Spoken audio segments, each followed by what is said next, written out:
Hi everyone, how it's going? As you can see, it's pretty warm and it's pretty sunny out here, and it's just the beginning of November. All of that is just because I'm in Split. It's a town in Croatia. And in this video, I just wanted to tell you guys about the pros and cons that we personally found whilst living here, and we've been here for a month. So if you're considering moving to Croatia, or just you want to travel here, or maybe like stay for a month or two or so, probably that's the video that's gonna be worth watching for you. But before we start, please don't forget to subscribe to this channel and put thumbs up to this video, because your support really means a lot to me. Thank you. And a word about the format of this video. I want to be a video podcast, so if you just want to enjoy listening to it whilst doing something, you can do this. But I am also going to be including some footage that we made whilst browsing around the town.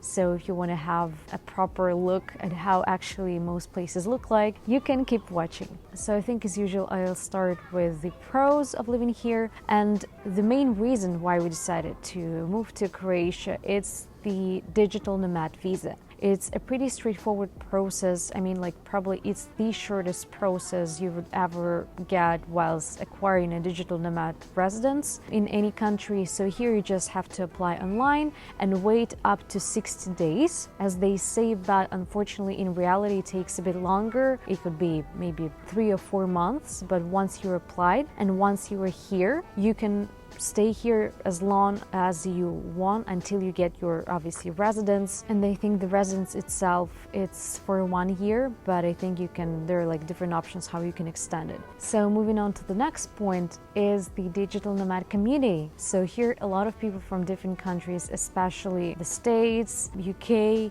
Germany, and basically the rest of the world is here. And a lot of people, some of them live here permanently, some of them just traveling, and it's just one of the locations along their journey. So there are a lot of different Facebook groups, WhatsApp chats where people gather together, they plan to gather together. And I've been to a lot of activities like wine tasting, or every Friday they meet at the pier and everybody's just wants to meet each other. Somebody comes here every single Friday.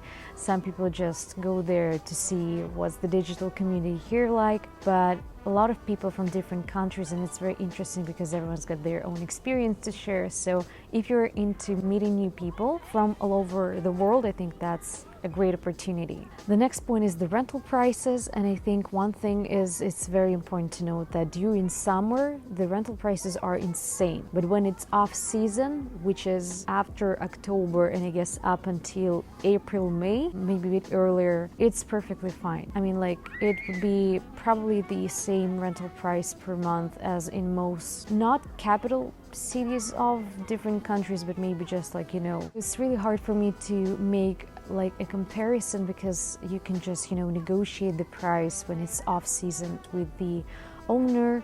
That's what we did. So we found a place on Airbnb that we really liked, but we realized that it might have been a bit pricier than it should be. So we just texted them and proposed our own price, and they accepted it, so that was nice. And as I've said, off season the prices are okay, but definitely not during summer, because it's crazy. It's gonna be twice or maybe 3 times as much as it's now. So in terms of the things restaurants, cafes, historic sightseeings, obviously it's very famous for its history. And if you didn't know that, the Game of Thrones was filmed here in Croatia, and particularly in Split. So a lot of things to do, and one thing to note is that when it's off season, a lot of those places might be closed.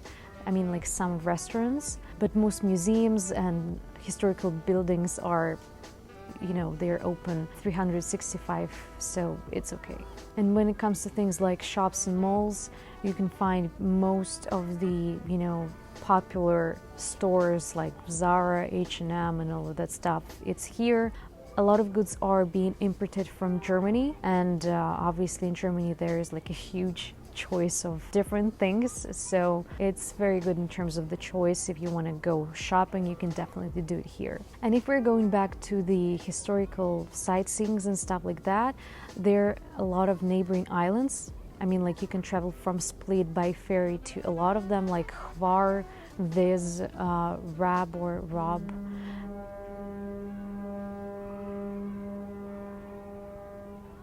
that was actually one of the ferries, I guess. Very on time. And those islands are beautiful. So we've been to just one of them. It's called Hvar, and it was a couple of weeks ago, so it was back in October still, but a lot of places were already closed because it's already off season, but still we were able to enjoy beautiful weather, and maybe it's even good because there are not a lot of tourists at the time. But be careful if you're traveling here during winter. Ferries don't go every single day, and their schedule is very different from what they do during the summertime. But once again, the islands are very beautiful, and you just definitely have to travel and visit them. And talking of entertainment, there is a really cool local theater. It's called National Hrvatska Theater or something like that, and I've already been to one of the shows. That was a ballet from Portugal. It was very nice, and I think there's happening also the Madame Butterfly. I think it's a very famous opera. And cinema, like if you want to see a movie in theaters, they're all in English with Croatian subtitles. So they don't translate apparently any movies that come from abroad to Croatian, so they're all in English in any theater that you'll find, but they're gonna have subtitles in Croatian. That's kind of like handy. And speaking of language, because some of you might know that I'm originally from Russia, and Croatian sounds pretty similar to Russian, to Polish, and sometimes words and meanings are very similar. So if people, most of Croatians, they speak English and they speak amazing English, but if you're, you know, in a small town with local people and they don't speak English, you might guess what they are trying to say just by, you know, by body language, or by just trying to guess what they say if you come from the Slavic countries, because those languages are pretty similar. And Croatians in general are very welcoming people. It's something that I particularly enjoy because, you know, it's always a good vibe here, and a lot of Americans that live here, or, you know, they just love Croatia. Actually, they call the town that we live in, Split, they call it New California. And my personal perceptions of California, because I used to live there as well, a lot of people are very chilled, very welcoming, very happy. Similar vibes are here in Croatia, and I really, really like it. So the atmosphere is very nice, and always happy. But like, why wouldn't you be happy if you're surrounded by all of this beautiful nature? And for the most part of the day, it's sunny and warm, even during winter. So yeah. And one more thing about the weather. So a couple of weeks ago, it was still October, as I said, and we went swimming. So, you know, it's that kind of a temperature when you just dive in for the first time and it feels really cold, but then in just literally a couple of minutes you get used to that and you don't even notice that it's cold anymore, because it's actually not that cold.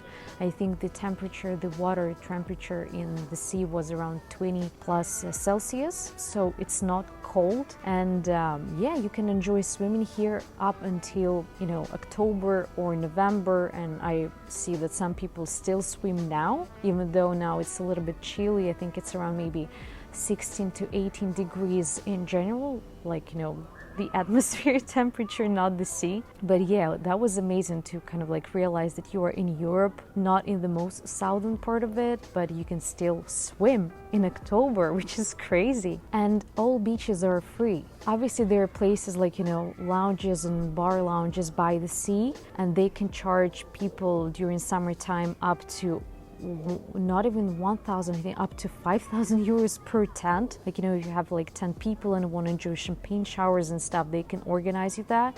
But it's going to be very pricey because they know that some tourists are able to afford that kind of stuff. But I mean, like, if you're insanely rich and you are enjoy those kind of like fancy things, so yeah, Croatia is definitely a place to go then for you. And the last 2 points, obviously they're like also very important. It's just not something about the country itself, it's about more political situation. So basically on the 1st of January 2023, which is happening in less than 2 months, Croatia is going to be a part of the European Union, and I think it's going to affect stuff like Schengen visas. Now people would need to have one to enter the country, and it's going to be a little bit different in terms of, the payments, because now they will no longer accept kunas, which is local currency. They will only accept euros, or I think they're going to accept kunas, but just until the 1st of March next year. So they're going to have extra 3 months so people can get used to using just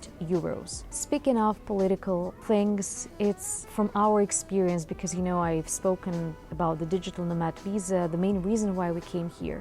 And we had some interactions with local institutions and government representatives. Most people are relaxed, and obviously it affects how quick you can get certain documents if you need them.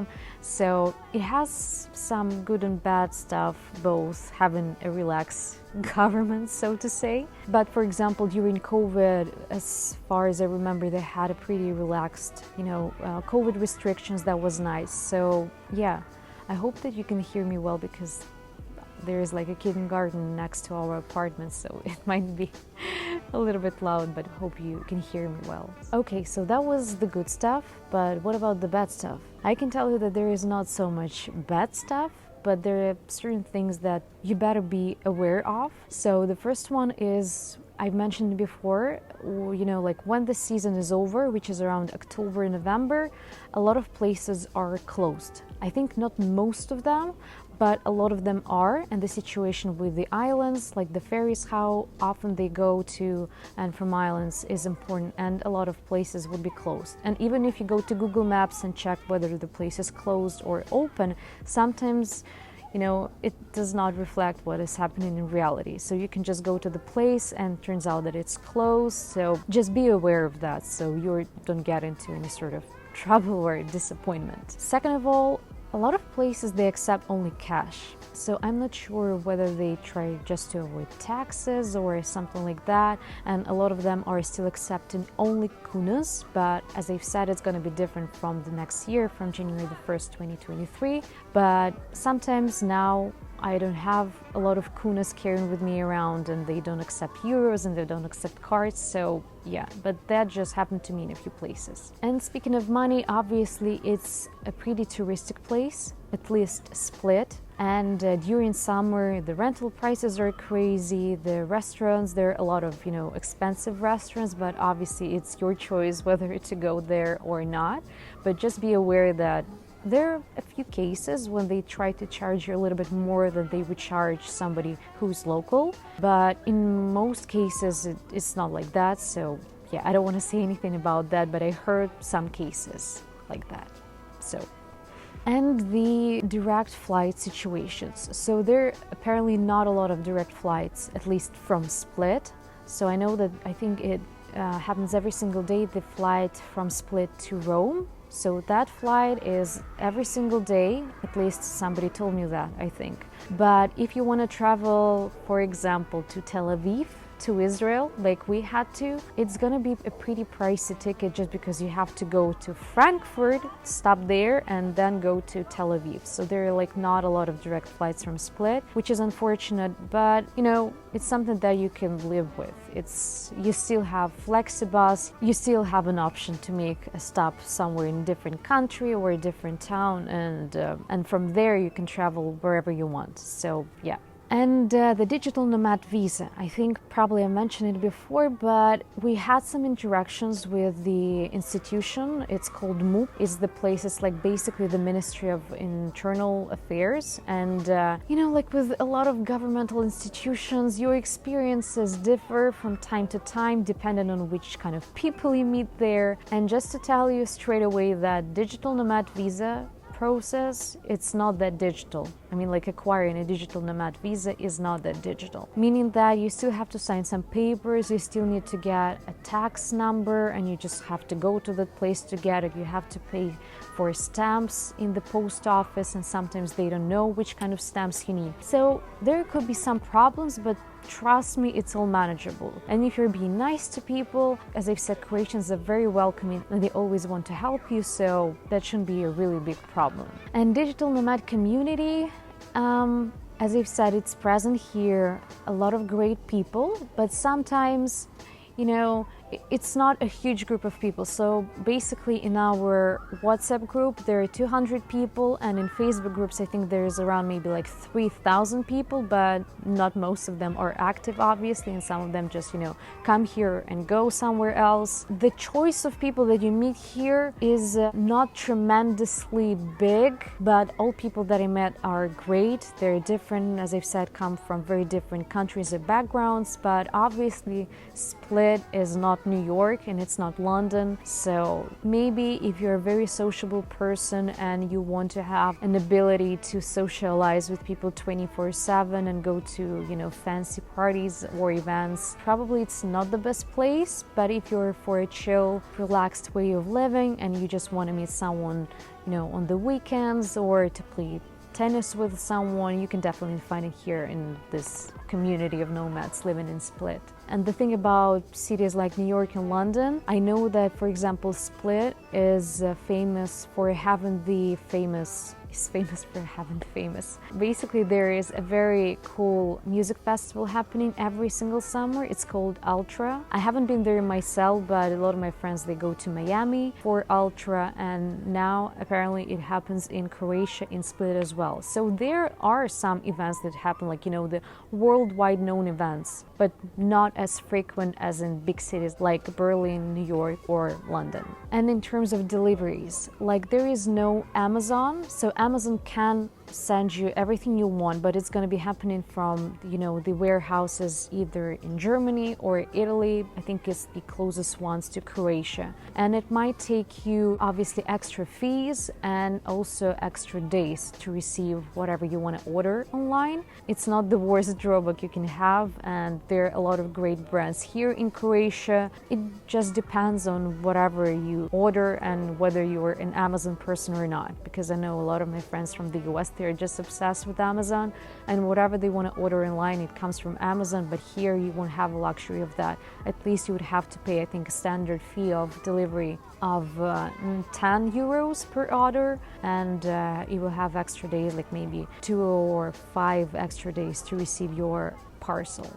And the last point, I think it's going to consist of 2 sub-points, is the healthcare situation and the services, the quality of services in general. So I'm not sure how it works, because you as a digital nomad, you have to have your own travel insurance. And I haven't had the experience, with going to local hospital and working out the situation, how the healthcare works, and how my insurance would cover that, or whether it would cover anything at all. But from my experience, it's how to say it politely, not all of the technologies that now are out there on the market would be here, at least in Split. Probably the situation is a little bit better in Zagreb because it's the capital of Croatia. But here, if you go to the, cosmetologist or, manicurist, a lot of places they don't do gel, or, like they use lasers that are not that high tech.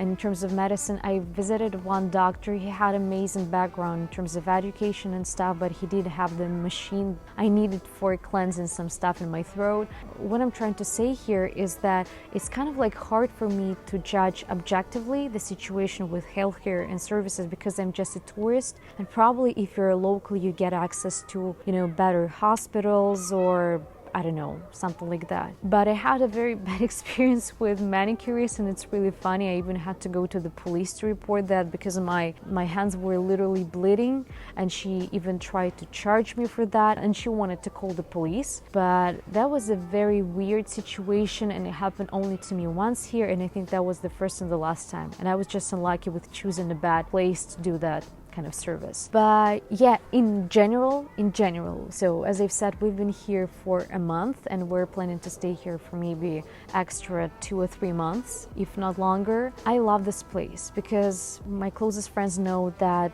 good weather is very important to me, and it's here. Like, it's November, there is no rain, there is no cold, there is no snow, and that's amazing.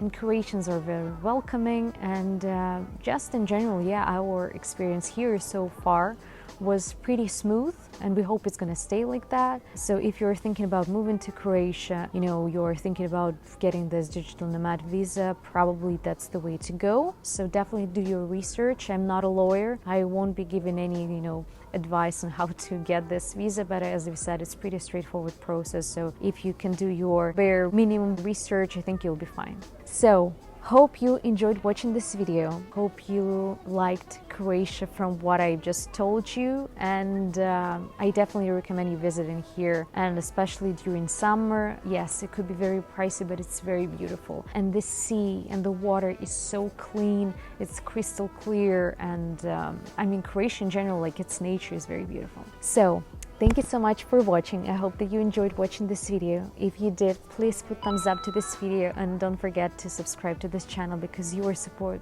really means a lot to me, and hope to see you in my next video. And if you have any ideas for the next video, please let me know as well. So thank you so much for watching, and see you soon. Bye.